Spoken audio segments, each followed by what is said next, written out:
Thank you. We'll go ahead and call this, I don't know what day it is, October 29th, Planning Commission meeting to order. We will start with the pledge of allegiance. Pledge of allegiance. I do the flag, the United States of America, and to the republic for which it stands, one nation, under God, indivisible, with liberty and justice for all.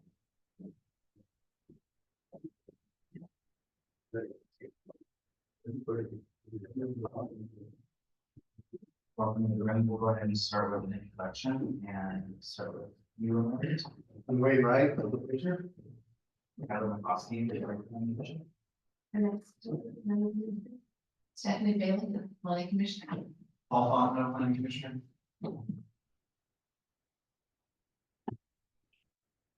I'm going on first, or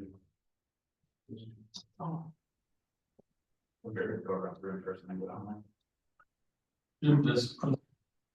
Online, Joe Morrison, Planning Commission. Online, Louis Ta, Planning Commissioner.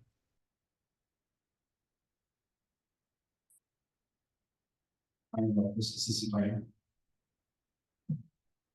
Colorado, Associate Planner. Thank you, everyone. Welcome, welcome, everyone, and thank you for coming tonight. Sorry, it's been a very long week. Moving on to number 3, audience comments. So we've got a couple people in the room. Do you have any comments or topics that are not listed for a public hearing on tonight's agenda? Let me step forward. want to check online also. Sure. Is there anyone online that wishes to have a comment? If anyone online would like to make a comment, please raise your hand.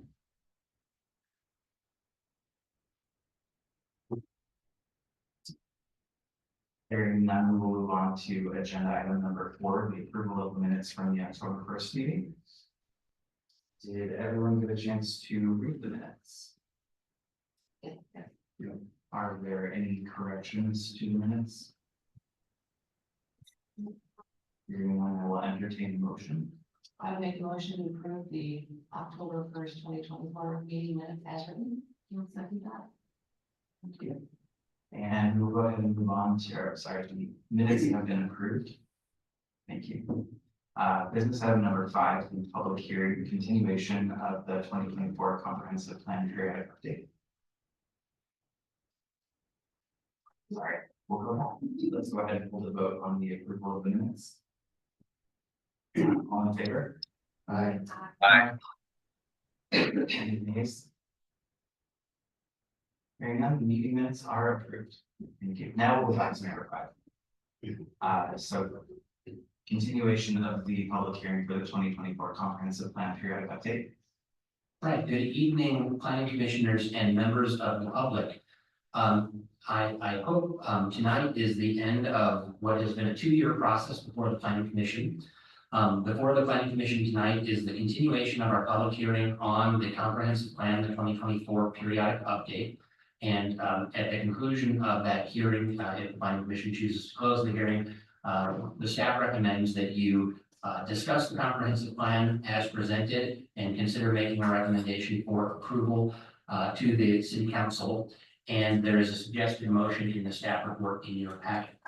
I want to thank all of you for your hard work on this, and it's my pleasure to introduce Alex Campbell. Alex is with AHBL, and that's the consultant that has been leading our comprehensive plan update for the last 2 years. Alex is going to give you an overview of just high-level overview of why we have a comprehensive plan and where we're at in the process, the public outreach that's been done, as well as just a summary of the small changes that have been made since the last version of the comprehensive plan that you saw on October 1st. And we have received a few comments. We received some comments on October 1st that we have responded to. We have also received a comment letter from the Puget Sound Regional Council, and we are working to address those comments. The motion that we have suggested for you tonight actually suggests that you recommend approval as presented, with the caveat that the city council continues to work through the PSRC comments and Department of Commerce comments that any are received. And with that, Alex, I will hand it over to you, and Sean, if you would please share his presentation. Thank you.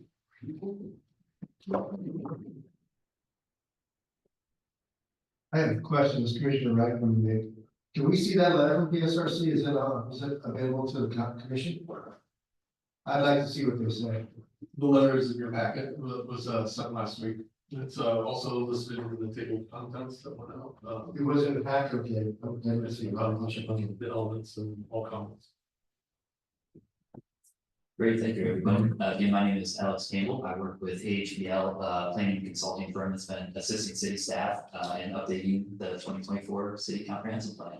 It has certainly been a process and appreciate all the involvement, not only on the commission side, but all the comments that we've received at this point as well. As Nick identified, we're approaching kind of our adoption phase services. Really what that involves is a lot of coordination with regional agencies, comments with the SRC, and then a lot of involvement here at the planning commission level as we kick off October 1st and moving forward engaging with city council.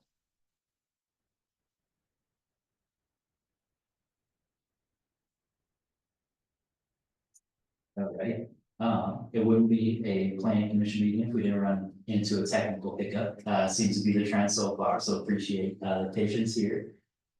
Really what I want to summarize tonight, as Nick had identified, is going through the comments that we've received so far during the public hearing process. Majority of those have come from the planning commission directly. Also, Puget Sound Regional Council has provided us with some review comments. And then we want to just briefly detail kind of some of the major milestone adoption phase items, council involvement, RC involvement, things like that, where we are in those process, and then the next steps looking forward, and also addressing some of the comments that we received at this point. To add a little bit of a basis here, this is a repeat of planning commission, so appreciate you guys bearing with me. Just want to give a brief overview of kind of comprehensive planning. With the intention to provide context of the regulatory framework that we have to operate within for the comprehensive plan. So really from the state level, the most basic kind of building block of this planning process is the Growth Management Act. The Growth Management Act establishes what has to be included in a comprehensive plan and what communities have to comprehensive plan. Short summary of that is Kitsap County and Port Orchard are included in those required comprehensive planning jurisdictions. And the Washington State Growth Management Act sets the floor for mandatory items to be included in these comprehensive plans. Moving on to a more regional scale, narrowing down from the state level, we have the Puget Sound Regional Council. They are primarily the regional metropolitan planning organization that focuses primarily on transportation, but also gives a lot of good regulatory information related to housing, land use, and good policies that ensure consistency at a regional scale, regional being Kitsap County, King County, Snohomish, and Pierce. Diving down even more locally, we have the Kitsap County countywide planning policies. So this is Kitsap County's comprehensive plan. So their version of the policies that they're looking for countywide coordination from all jurisdictions that do comprehensive planning, essentially making sure that everybody is on the same page and speaking the same language, so to speak, in terms of what growth forecasts are coming, what we need to plan for, and how we look at it from a regional perspective rather than independent jurisdictions kind of doing their own individual things. And diving down to even the more local level, the most local level as it comes to comprehensive planning is the city's comprehensive plan. As you guys are familiar with and have taken a look at the draft so far, we are updating the city's 2016 comprehensive plan to the 2024 comprehensive plan, with a future looking planning horizon of a 20-year planning horizon through 2040. All right, to give a quick basis of really what the comprehensive plan update included. Some major themes included really establishing a baseline. Where is the city at currently? And when I say currently, I mean we kicked off the process just over 2 years ago. Figuring out what has changed since the 2016 comprehensive plan, what new information is available in terms of land use patterns, development patterns, and then growth projections for the city. Growth projections were really being the primary driver of this comprehensive plan update. From there, establishing a public participation plan. How are we going to make sure that we're engaging not only electeds, but members of the public as well? And how do we follow that plan throughout the process? So we established that early, brought it before planning commission, follow that through the entirety of the process, which we'll give a snapshot of later in the presentation. And then from there, the short summary is kind of getting to work. We've gone through multiple rounds of drafts. And all those have been formed not only by the public engagement process, but also the regulatory framework from GMA, the Growth Management Act, PSRC, and also the Department of Commerce and other major regulating agencies for comprehensive plans. And that brings us to where we are today. We are really kind of in steps 5 and 6, those being the environmental review, which the city has completed. So we've checked that box at this point, which is a pretty big milestone for the adoption process. And then going through our final drafts, kind of our fine tuning of the document and getting it ready to be adopted by the city as we work through planning commission and city council.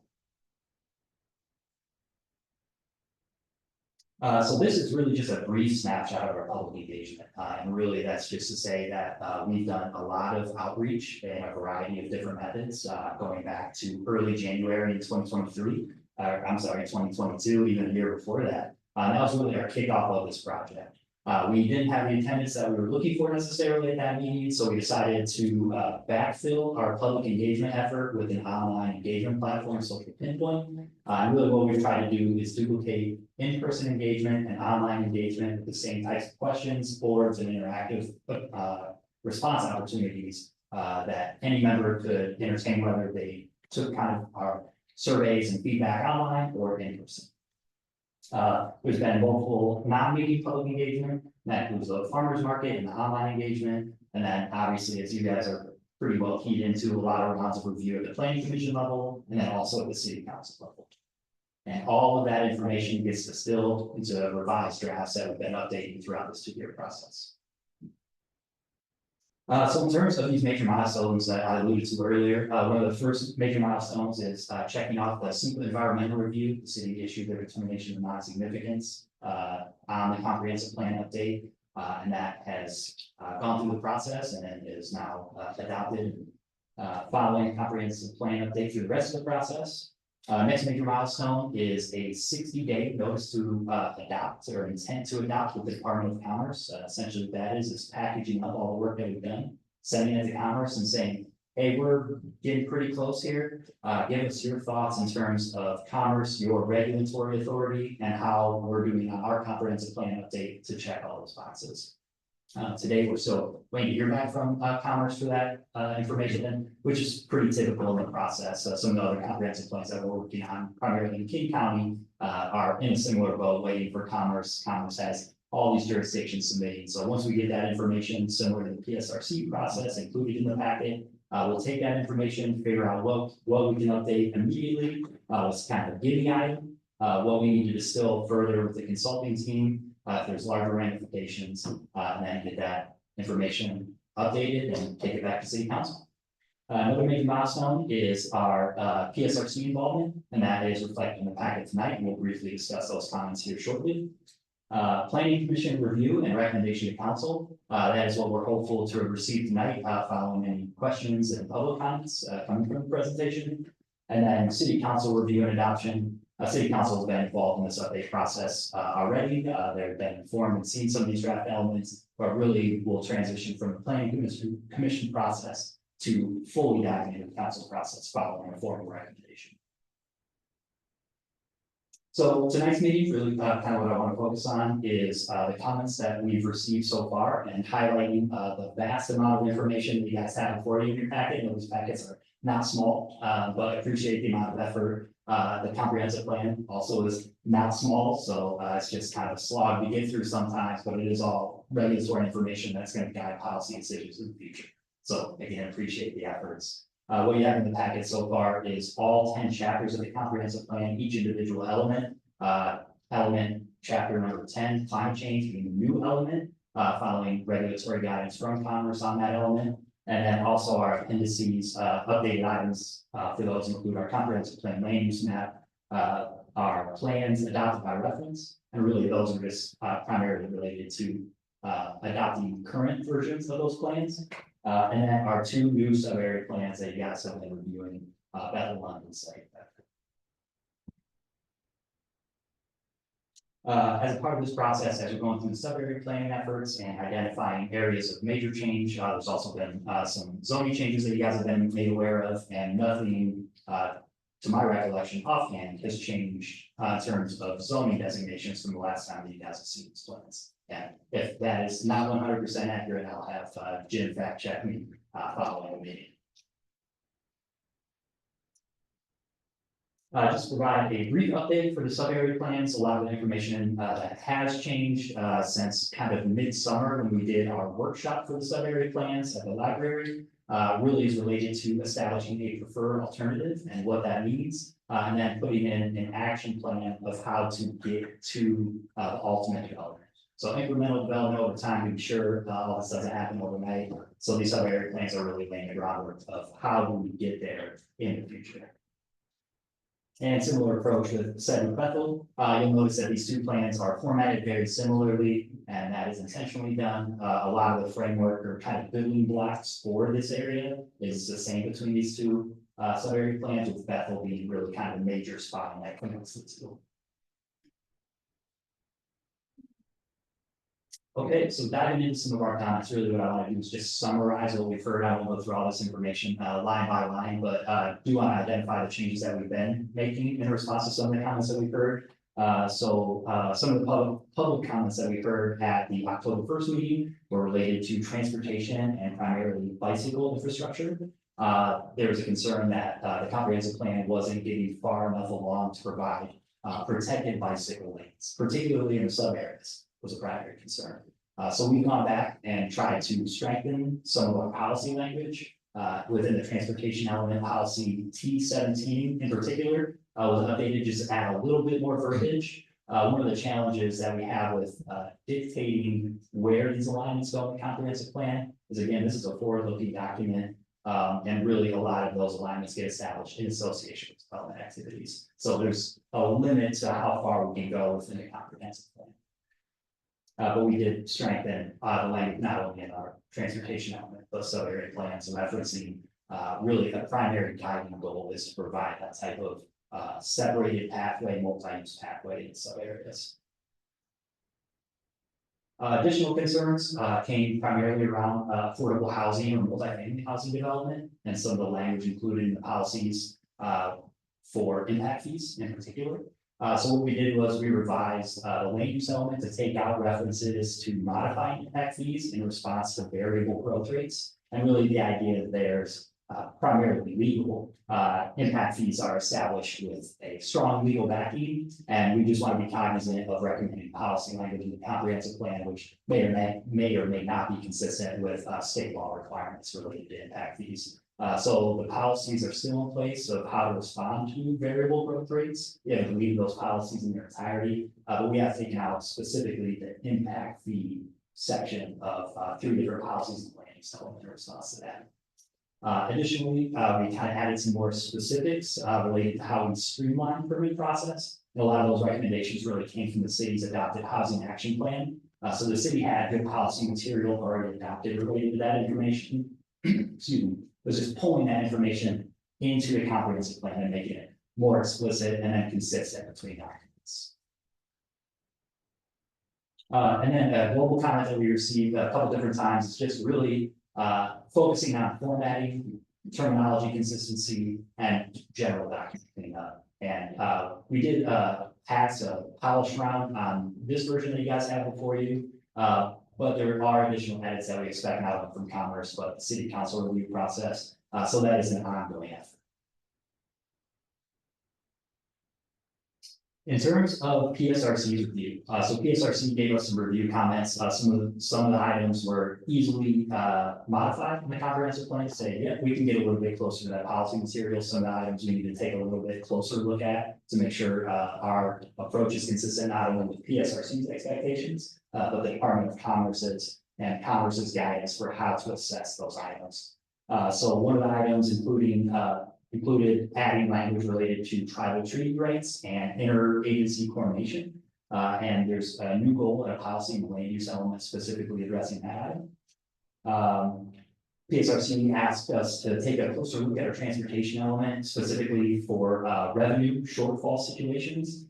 We've added some language in there of how to address that potential. So if revenues either are lower than what we expect, primarily is the focus for PSRC. They want us to kind of be at the consistency level for them. So if revenues are lower, it could potentially impact the city's ability to meet PSRC's expected transportation improvements. How does the city accommodate that? And that was the focus of our update for that. And language was added specifically to section 8.9.5, specific reference there. But if you are interested in what we change, that's the place to go to look. And then one additional very minor comment was PSRC was looking in the parks element for us to add language regarding level of service and a policy related to providing parks within a 10-minute walking distance for all residents. Both of those items were already pretty well detailed in the city's Parks, Recreation, and Open Space Plan, the PROS plan. So again, similar to what we did with the Housing Action Plan, we pulled a lot of those policy recommendations and guidance and just made them more explicit and consistent in the comprehensive plan itself.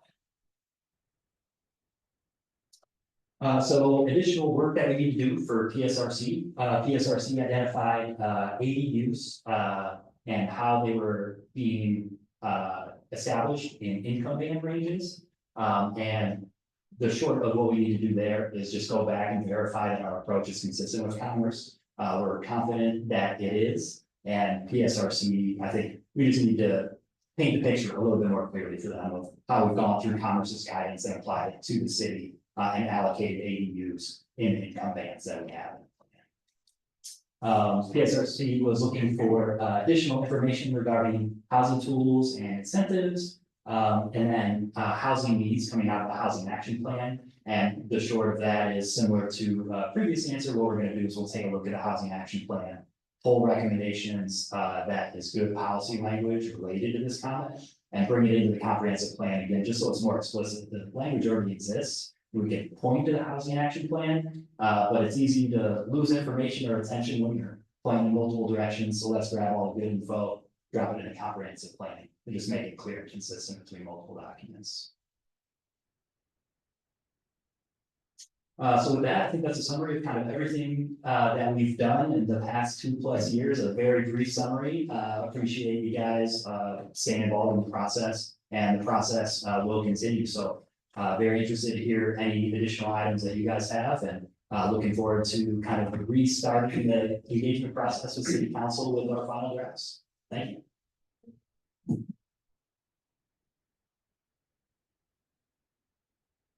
I just wanted to supplement a couple of things that Alex said for both the planning commission's benefit and for the public's benefit. I just want to reiterate that the deadline for adoption for the comprehensive plan is the end of this year. And so the amount of time that we have left this year, there are 4 city council meetings and 1 work study meeting. And so we are asking the planning commission to forward a recommendation to the city council, and it is based on the plan being 99.9% written, with the exception of the couple of PSRC comments that are mostly things that we need to show our work on, more than we are going to substantively change policy as a result of the PSRC comments. And so, and I also wanted to touch on the importance of that deadline, because some cities are taking more time with their comprehensive plan, and I wanted you to understand the implications of taking more time versus getting the comprehensive plan adopted by the deadline. The city receives grant funding from both federal and state sources, and our federal transportation money comes through the Puget Sound Regional Council, and we have several federal projects right now that are funded, but our ability to get additional federal grants through PSRC depends on PSRC certifying our comprehensive plan. So the comments that PSRC makes carry a lot of weight because there is federal transportation funding attached to our compliance with Vision 2040 and the multi-county planning policies. So most of the things that they're asking for, it's a big carrot for us to put those policies in our plan, because it leads us to grant opportunities. Similarly, the Department of Commerce administers numerous grant and loan programs at the state level. And while the Department of Commerce doesn't certify our plan, we do have to show the state that we have a adopted comprehensive plan by a periodic update deadline in order to apply for future loans or future grants. In terms of state funding, we actually get, there are quite a few loan programs for our utilities, our water system, our sewer system. And those are things that we have to be GMA compliant in order to pursue. Likewise, there are state funding sources for all sorts of activities. And while a 2-month delay in a comprehensive plan adoption probably isn't going to prohibit us from applying for grants and loans, longer delays potentially make us have to skip application cycles that can bring funding to the city to help fund all of the projects and the needs that we have locally. So that's really important to understand about the December 31st deadline. Also, the 2 sub-area plans that we are adopting, in the countywide planning policies, we have listed our local centers, which centers is a big theme of the land use element. And centers, in this federal funding competition, which comes through PSRC, designated centers score higher in grant application funding competitions, which these are competitive grants. Every application is scored. If you are in a center, you get additional points.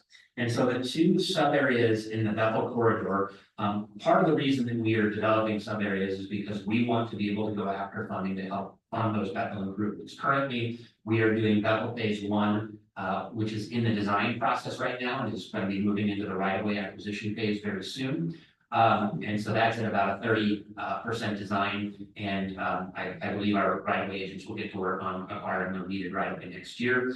But there are 5 phases of the Bethel project, and only phase 1 is funded at this time. So it is our hope. We did get some funding for the Lund Avenue intersection at Bethel, just the intersection, not the corridor adjacent to the intersection. And so we really want to get funding to construct that project. We also need to apply for funding to develop the phase of Bethel from Salmonberry to Lund, also the intersection of Sedgwick and Bethel. And so those are things that by developing a sub-area plan as these local and countywide centers, that is going to help us get funding. And so in the countywide planning policies, there is also a December 31st deadline in order for those areas to continue to get those extra points in grant applications. We have to have these adopted sub-area plans.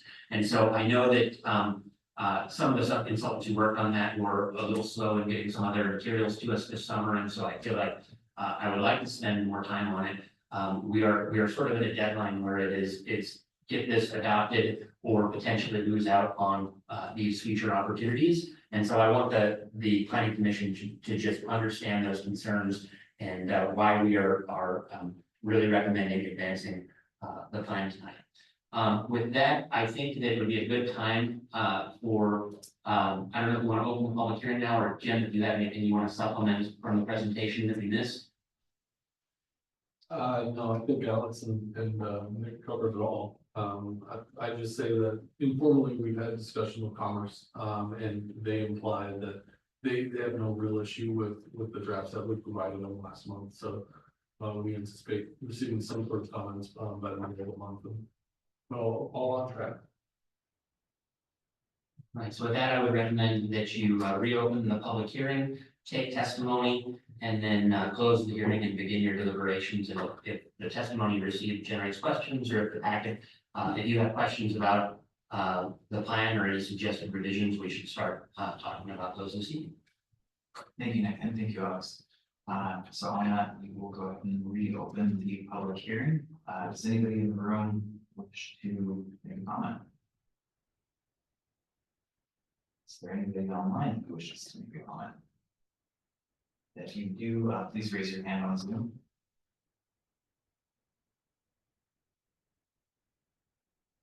Okay, hearing nothing, I'll go ahead and close, sorry, Jim. Go ahead and close the public hearing and open it up for our discussion. Well, one thing I wanted to mention, I neglected this earlier. Joe Morrison provided comments on the economic development element. You all have a hard copy of that in front of you. I just want to make sure that that's in the record. It was also emailed to all of you earlier today. So that is there for your review. If the public would like to review it, I have copies available as well. Thanks. Any comment? You look great to me, right? Well, I'm starting with Greg. Perfect. Good, I'll take that as an expectation, but I have comments, yes. I have a couple questions as well. Going through the document again, there's still some universal formatting issues that I think should be still addressed and make it look a little sharper.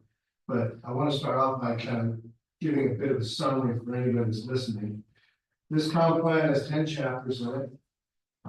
In summary, there's 73 plus or minus goals that are set out in those chapters. And of those goals, there are 370 policies. There's also one chapter that's got 4 objectives and 8 sub-objectives. And I just have to continue a bit of a awareness here. This is a small town. That's more goals and policies than some counties have. And I've been a bit of a planner in my past, and I think that's just a recipe for some disaster if we can't trim that back.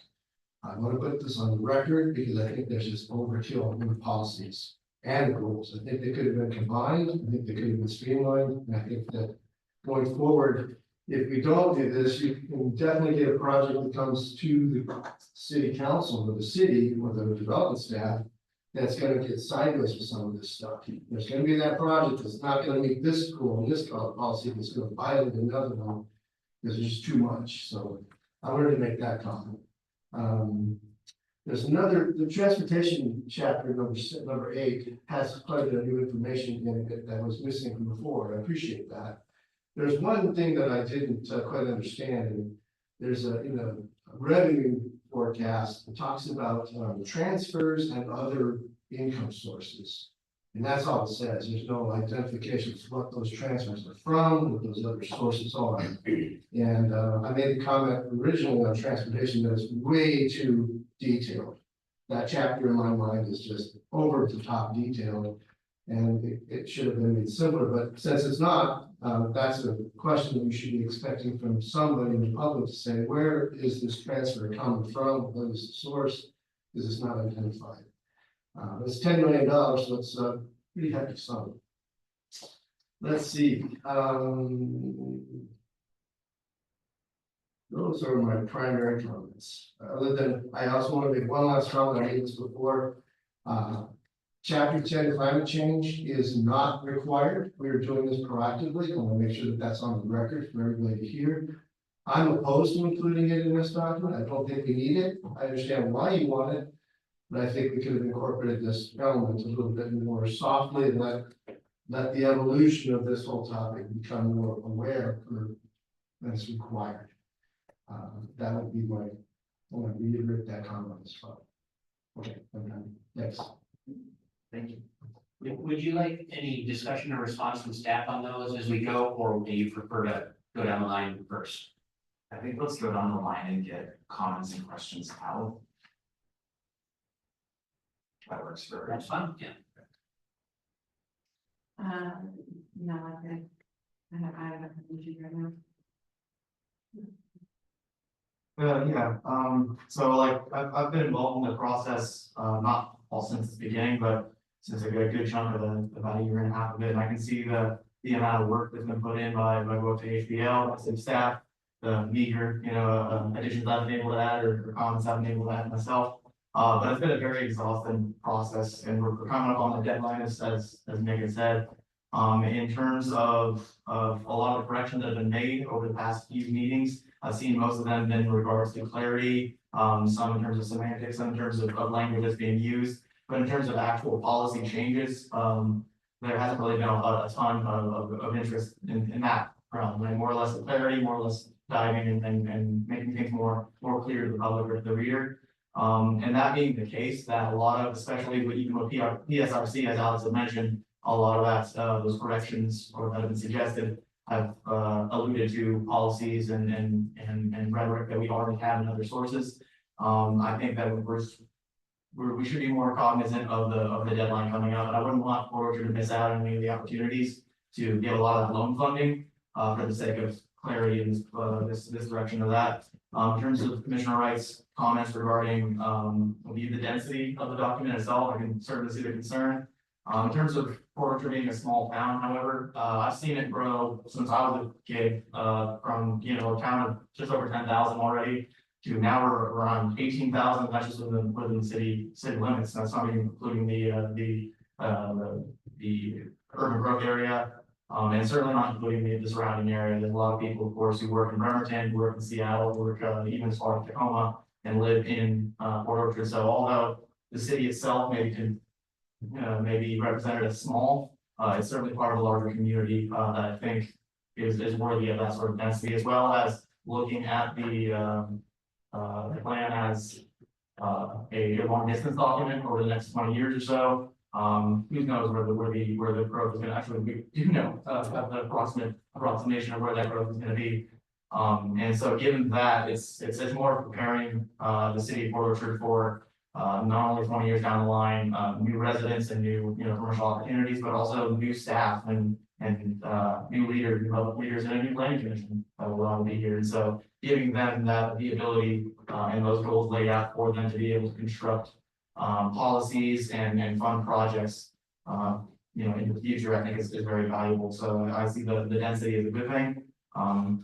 Mentioning things that maybe might not be relevant now, although I do believe that they're all relevant at a certain time. So if and when the vote does come up, I express my confidence in the plan. I think they should go forward tonight.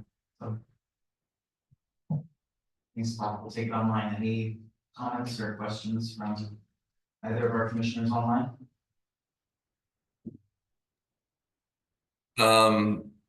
I will add a couple things. I also would stress to the planning commission that it's important that we've done a really good job as a community, and congrats to the team at DCD.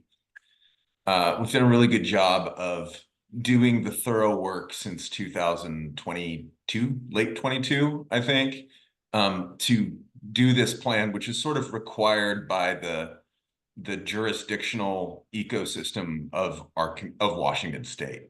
I can share and understand Commissioner Wright's desire for something that's a little more, a little less dense. I can share in that. I just think it's really important that we move forward with the plan. I'll note, when it comes to climate change, we're a waterfront city with a Bay Street that floods on the regular, and that's only going to get worse.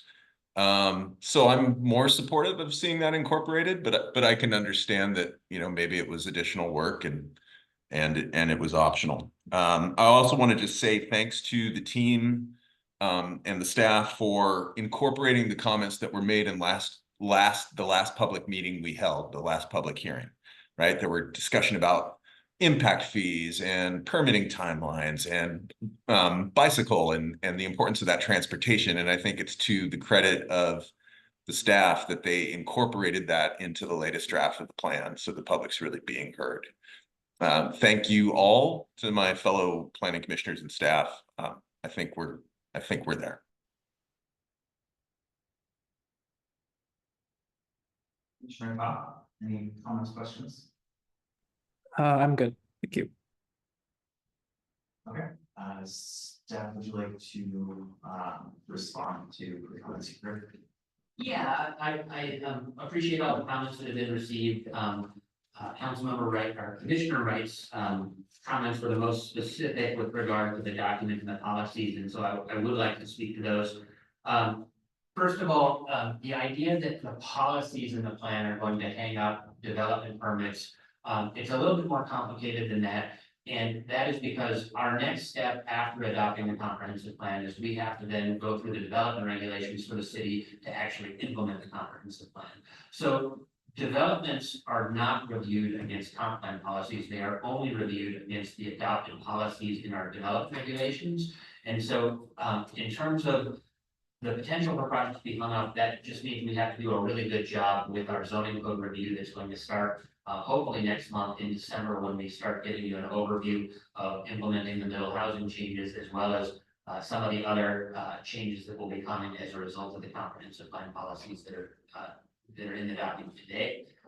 The next comment, I appreciate that the transportation element is the longest and most detailed, and I just wanted to give a little bit of an explanation as to why. The PSRC is a transportation funding organization. It's our metropolitan planning organization. And so they have a transportation focus that is above all other areas of the comprehensive plan. And so necessarily they have, when we submit for certification, there's a checklist where we have to be able to point to every policy that is required by PSRC so that we can be certified. And the bulk of that checklist are transportation policies.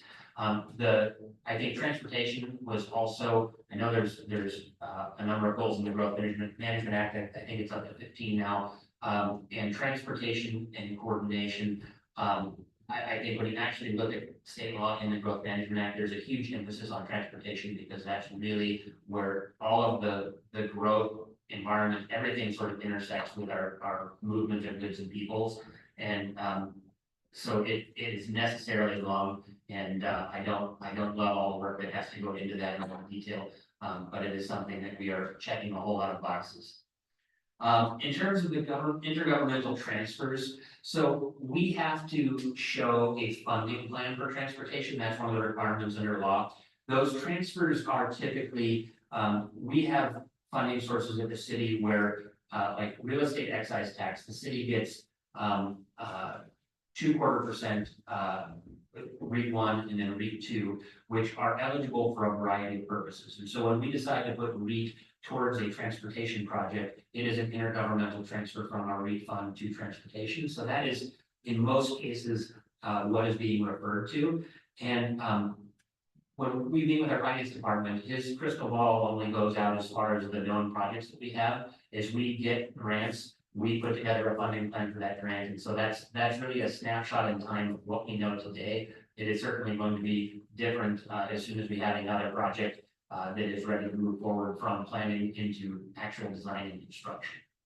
And finally, the climate element, I spoke to this at our last meeting, but even though the Growth Management Act doesn't require a climate element until 2029, there are climate policies in Vision 2050, which we've tried to address in the climate element. And Commissioner Wright is correct. We do not have to have the climate element. That could have been done in natural systems. We chose to lay those policies out just to create a foundation for the work that we have to do in 2029. I don't know that it matters whether we do that as a standalone element now or later, but most of what is in there is speaking to these policies in Vision 2050 as well as in the countywide planning policies.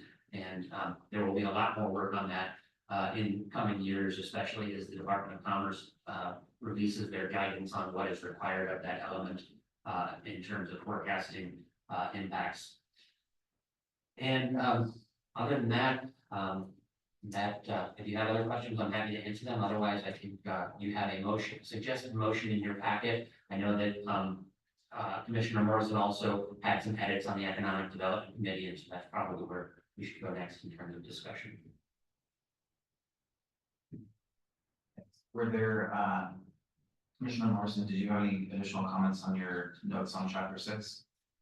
No, not at all. I think the notes that I put in the preamble were related to the purpose of economic development, which is to grow economic wealth, to create opportunity for our citizens.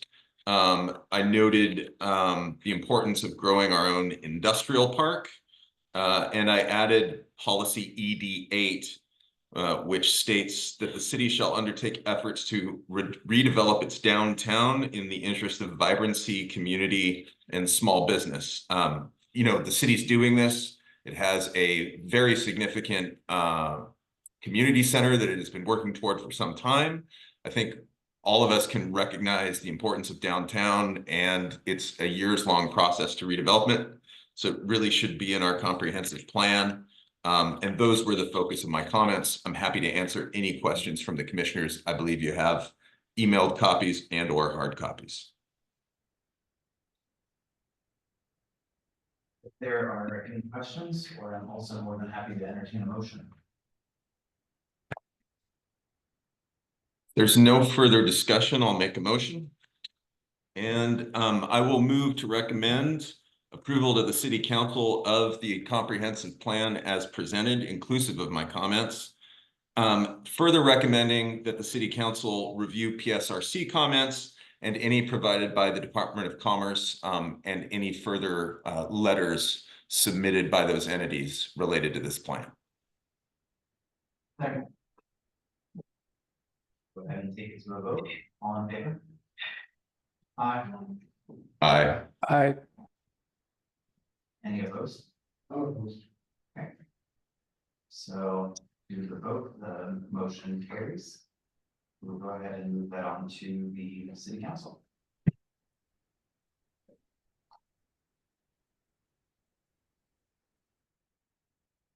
All right, back to our agenda. We are moving on to item 5B, the public hearing for SB 5290 permit processing. All right, so I apologize that you have yet another item to tackle on tonight with such a heavy first agenda item. But we have yet another mandate from the state that was passed in recent years, and we've been working with our city attorney's office to draft an ordinance to implement that code. Jim, you and I didn't actually discuss who was going to present this. Are you? Brett, you want to go on this one?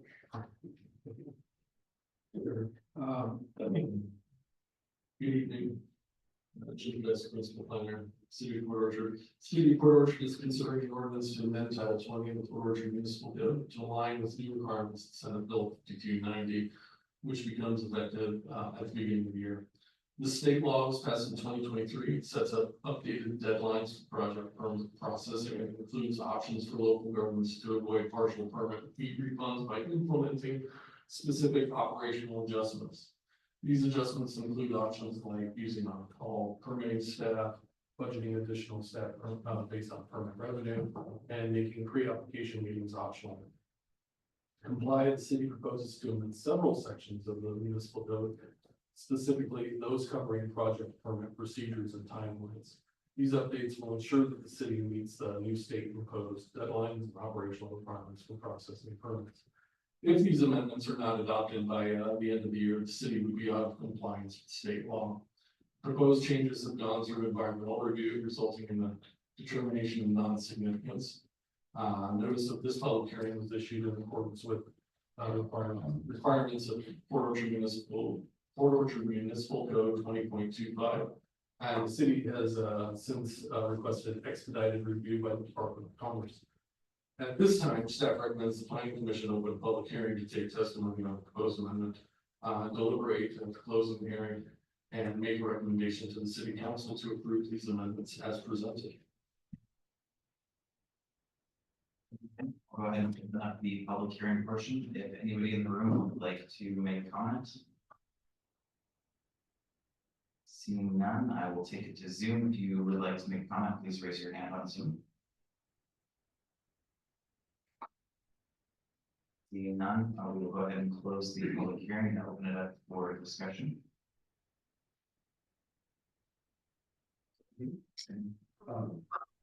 Just full disclosure, I had communications with manager Fisk, and got all my comments from him. So. All right, moving down the line. No, okay.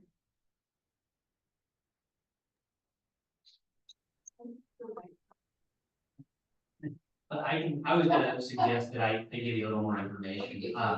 So the legislature with this ordinance, they passed 10 or 11 housing bills in the last full legislative session, and then in the short session, they passed even more housing bills. And so this is part of a whole slew of attempts to address the housing crisis. And this one deals with, I think, the perception or reality from the building community that it takes too long to get a permit. So the legislature wanted to do something about that. And currently the law gives 120 days for the city to issue a project permit decision. And what often happens is that projects do take longer than 120 days, but that is because the way the law operates is that when the city receives an application, we have a certain amount of time to determine that it's complete. Once the application is complete, that's when the clock starts ticking on 120 days. However, if we ask the developer for more information on an application, that stops the clock. So it's really 120 days of the city's active review of the application. And so very frequently the delays are the reason that it takes a year or two to get a project is that the city takes 14 days to review an application, comes up with a list of comments, sends it back to the applicant, and says, you need to revise these to comply with these code sections. And then often, our local engineers and architects are so busy, it takes them up to 90 days to make changes. And actually, our code only allows 90 days to make those changes, and then they resubmit. And then the city picks up where it left off and then continues counting time. But I think the law recognizes that there are simple applications and there are complex applications. And so they've actually decreased the amount of time that we are allowed to take reviewing permit applications for those simple permits. It goes down, I think, to, is it 65 or 70 days? Yes. 60 days. Then there is a 100-day kind of middle ground permit. At some permits you can take up to 100 days, and that's, I believe, if a SEPA or a public hearing is required, you can, or I'm sorry, if SEPA is required, you can take up to 100 days because there's an additional layer of environmental review, and then it's 170 days for things that also go to the hearing examiner or require an EIS. So there's now 3 different timelines that we have to track and comply with. The law also imposes penalties on cities for failing to meet those timelines, and also there's new reporting requirements that we have to produce an annual report on our performance. And so it is possible that somebody could come to the city and they would be entitled to a 10% permit refund if we don't meet the timeline. However, the legislature also built in a menu of options that we can choose from to avoid those penalties, and the city exercises at least 3 of those, which is the minimum required. So we are not in a position of having to offer refunds, but if we stop having on-call consultants to help with review, that would be one of the things that would potentially trigger the issue of refunds if we didn't meet a permit deadline. So the ordinance really is, it's aimed at, I think the legislature mostly wanted to say we're trying to help speed things up. It does hold the cities accountable who don't allocate adequate resources to their permit review process. But at the end of the day, I don't think the timelines are going to be significantly different because of how the clock stops every time we ask for a revision. I think one thing that the law will do is cities are going to actually deny more permits, because at the end of that 60 or 100 or 170 days, if we don't have what we need from the developer, we have to deny the permit. They can appeal the denial, but if they didn't get us the information that was needed to approve it, we will, it'll be a very strong legally backed denial. And so it's unlikely that they're able to appeal. And the unfortunate thing for them is that if they want to go forward with the project, they're going to have to reapply and actually start over. And so right now, I think we have more latitude to keep projects alive past that deadline. And we can also, one thing we can do is we can have the developers waive the timeline. So if they get to the end and we're saying, we're either going to deny you, or you need to sign something that gives us more time.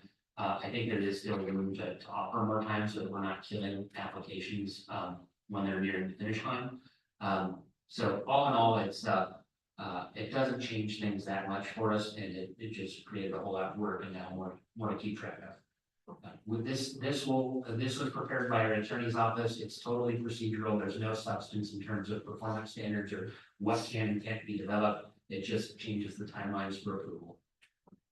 Thank you. Thanks, Tim.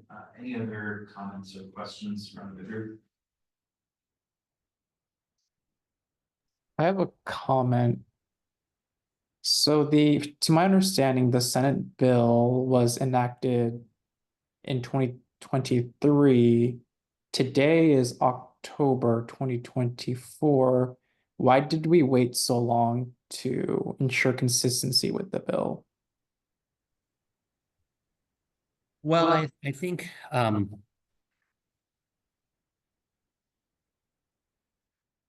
I did it again. I unmuted my Zoom instead of the microphone. I think that we were hit with a lot of mandates at the same time, combined with already having a comprehensive plan deadline. And so our capacity to work on this was pretty limited. Our attorney's firm, our city attorney didn't prepare this. They have some new attorneys that have come into their firm. And so they assigned this work to one of the new attorneys to work on, because it was a lot to ask our regular city attorney to take on directly.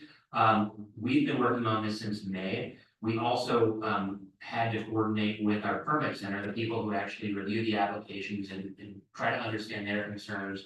They had a lot of feedback, and so there was a lot of back and forth between the attorneys, the permit center, the planning staff, and also our public works staff, because this applies to certain public works permits as well.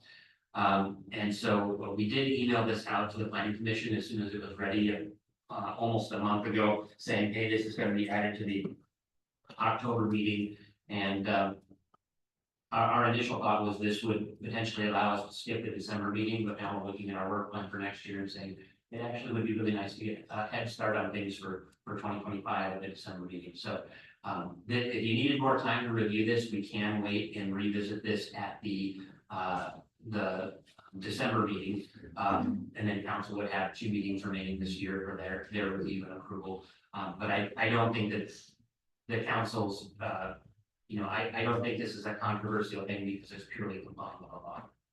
Gotcha. Okay, thank you. And on that, I'm happy to entertain a motion. So I move to recommend the city council approve an ordinance amending the municipal code, 20.20, 20.22, 20.24, 20.25, 20.50, 20.86, 20.88, 20.96, 20.127, 20.132, and 20.200 as presented. Second. All right, we'll go ahead and take it to a vote. All in favor? Aye. Hi. Aye. That the motion passes. And we will recommend that the city council approve this. For the folks online, For the folks online, you were a little delayed in the response. Were those ayes or nays? Just so for the minutes. Aye. Hi. Okay, I just wanted to make sure. Thank you. There wasn't delay there. Thanks, Sam.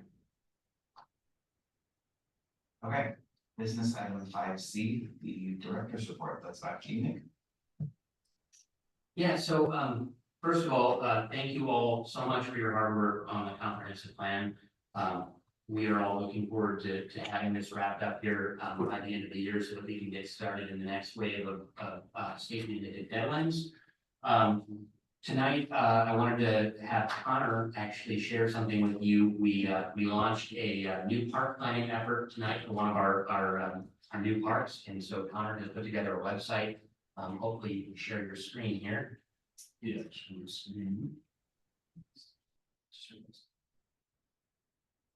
While he's pulling that up, I'll just say that we are canceling, we'd like to cancel the November meeting next week. We will not meet again until December. And so it's possible we would still cancel the December meeting, but I think that things are shaping up with the middle housing mandates that we have a deadline of June 30th of next summer. We really need to get you at least briefed on where we're at with that and kind of refreshing memory on where we stand. So I think we probably will have a December meeting, but the November meeting. I've got a request, Commissioner Wright. Is there any chance you can present that on the other screen, because nobody on the planning commission can really see that from my point of view. Can you guys see okay? Is I that- can't see the bottom of it. That screen is better when it's presented. The TV's too loud. Should I just give it to On her? on that touchpad back there. Is that how you do it? Are you sharing through Zoom or are you sharing? Yeah. We can also send out the link. We just wanted to mostly show you that, you can speak with Connor, but we just set up a web page for this particular project. Yeah, today we launched our public participation or community engagement for the Sherman Avenue Stormwater Park. So I was just gonna show where it's living at on our website for the community development page. We put together some graphics and a survey. So we would be some targeted mailing as well, in this boundary, which I'll show later on. Where is this located? So it's on the city's page, under the community. No, where is this park? Oh, Sherman, so yeah, we have a little parcel view, so I'll show that. So it's in Sherman Avenue, so this is the view of the parcel. So it's planning in conjunction with the public works, in creating the stormwater facility. So we wanted to do a park element as well. So this engagement process is gathering, what amenities do you want there, what type of, intensity of development there, design. So we created some graphics and a timeline, then as well as a survey. So people within that adjacent neighborhood will get their own postcard mailers to the door, and also do some door hangers on multi-family complexes for the survey, so they can give their input. So this kind of walks through the site topic, some background on what the stormwater park is. Oh, sorry. I can't actually move through the site.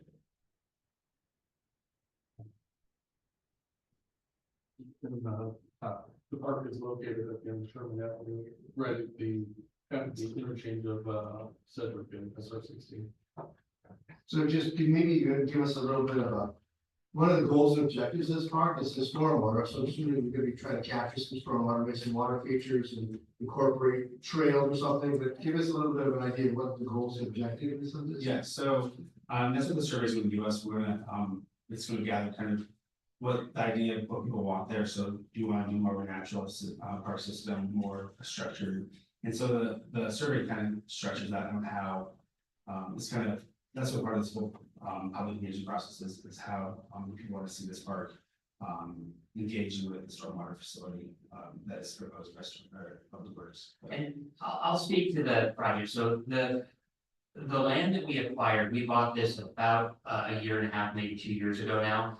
I think it's close to 30 acres. And one of the things that we've heard most from the public in this area is the lack of sidewalks in the neighborhood.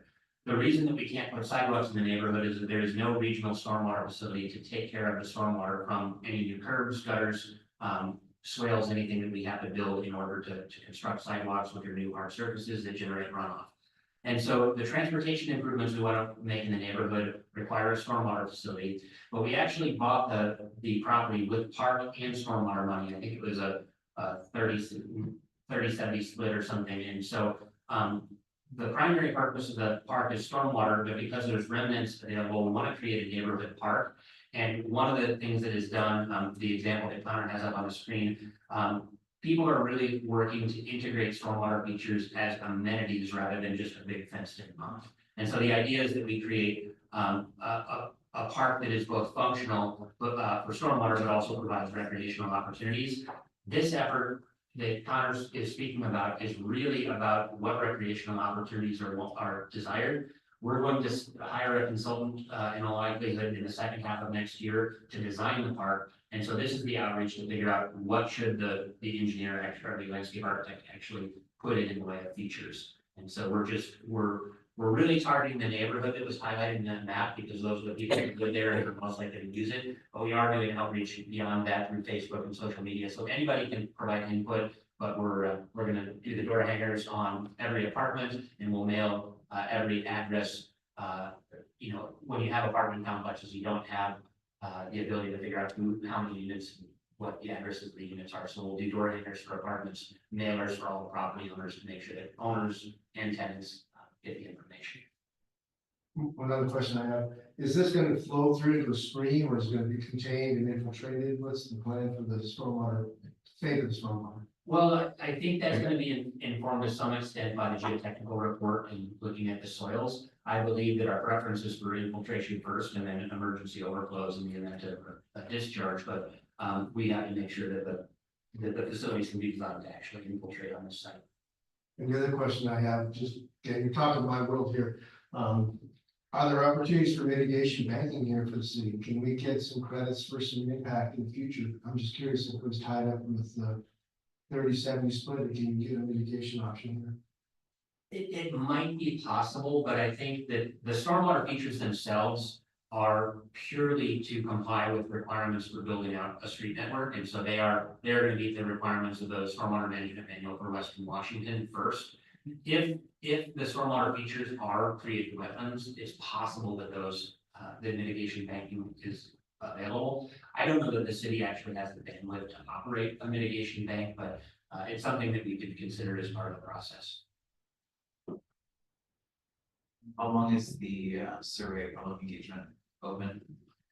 We haven't determined an end date yet, but we're thinking probably around Thanksgiving is when it'll close, but I think when we haven't sent the mailers out yet, so we will indicate a deadline on the mailers, and then, in our Facebook post, we'll let people know when there's only a few days remaining, and, it's closed, but I think you'll have 3 to 4 weeks probably. And if responses are slow, or if we need to, try to generate more input, we may keep it open longer. Stay tuned on that. Perfect, thank you.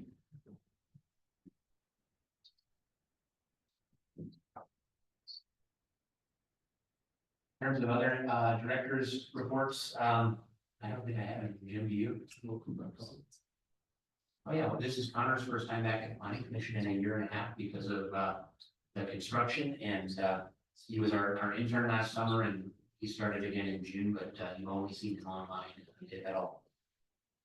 Nice to meet you. Any other comments before we wrap this up for the good of the order? I'll offer a brief comment. Tonight we voted on something related to keeping our city in line with state law regarding permitting timelines. I just wanted to note how important community development's work is. And, you know, we sort of think of a permit as this thing we have to do, but everything in our, it just really hits home to me that everything in our community that improves our community often involves a permit. And it's really, really important that community development has the resources they need in order for us to remain open to investment and business friendly. And sort of what I think of, and I know this is to community development's credit, in our neighborhood, there is a youth housing project on, I think it's DeKalb, that is revitalizing a former church. That church sat derelict in our community for a very long time. The work that community development does and the efficient and client-focused work they do to issue a permit helps redevelopment occur within our city, and there's lots of redevelopment to occur within Port Orchard. So I just wanted to make that note. I'm passionate about permits. I'm passionate about permitting timelines, and making sure that we're open for investment in our community. Go ahead and adjourn the meeting for tonight. We won't see anybody in November, but we will potentially see everybody back in December. Thanks, everybody. Thank you.